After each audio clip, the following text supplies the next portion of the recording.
Husbands என்னதாங்க பண்ணுவாங்க அப்படின்னா 5 things கட்டாயம் பண்ணணுங்க. நம்பர் 1, நான் இருக்கேன் உனக்காக அப்படின்னு ஒரு 6 மாசத்துல இருந்து சொல்லிக்கிட்டே இருந்துச்சுங்க. அது பாசிட்டிவாவே இருக்கும். அதான் ரொம்ப முக்கியமானது. 2வது எமோஷனல் சப்போர்ட். எமோஷனல் சப்போர்ட் அதாவது ஒரு சும்மா மேல தட்டி குடுத்து, "நல்லா இருக்கியா?" அப்படின்ட்டு நீங்க அவங்களுக்கு உண்மையாவே இருக்கிற மாரி ஒரு ஒரு சப்போர்ட் குடுக்குறது வந்து ரொம்ப முக்கியம். 3வது எல்லா கர்ப்பிணிகளுக்கும் ஒரு பயம் இருக்கும். சிசேரியன் ஆயிடுமோ, இல்லாட்டி குழந்தை ஏதாவது பாதிப்பு இருக்குமோ, குழந்தை அசையல, இந்த மாரி ஒரு சந்தேகங்கள் இருக்கும்.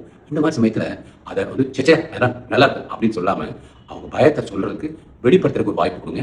இல்ல அவங்க டவுட்ஸ் ஏதாவது இருந்துச்சுன்னா, இது சாப்பிடலாமா? சாப்பிடலாம். அத வந்து லிசன் பண்ணுங்க. காதால கேட்கறது நெறைய ஸ்ட்ரெஸ் குறையும். உங்க 4வது பாயிண்ட் ஆர்குமென்ட். அவங்க எது சொன்னாலும் அதுக்கு மறுப்பு தெரிவிக்காம, "அது அப்படியாடா? இல்ல நம்ம இத பத்தி அப்புறம் பேசுவோம்" அப்படின்னு இது பண்ணுங்க. பர்ட்டிகுலர்லி உங்க அம்மா, உங்க குடும்பத்துல இருக்கவங்க யாராவது சின்ன பிள்ளைங்க அவங்க பிரெக்னென்ட்டா இருக்கும்போது, ஏதோ அவங்க வந்து ஒரு ஒரு அம்மா ஸ்தானத்துல பேசுற மாரி பேசுவாங்க. அப்படி இருக்கக்கூடாது. இப்ப இருக்கிற பிள்ளைகள் 18 வயசு தாண்டினாலே அவங்க அடல்ட்ஸ் மாரி. அதனால அவங்ககிட்ட வந்து சும்மாவே ஆர்கியூ பண்ணக்கூடாது.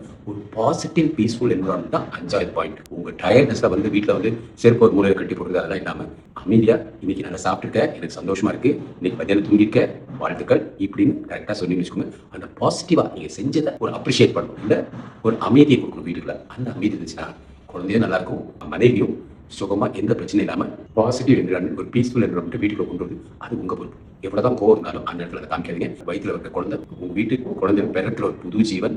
அதுக்கு மரியாதை குடுப்போம்.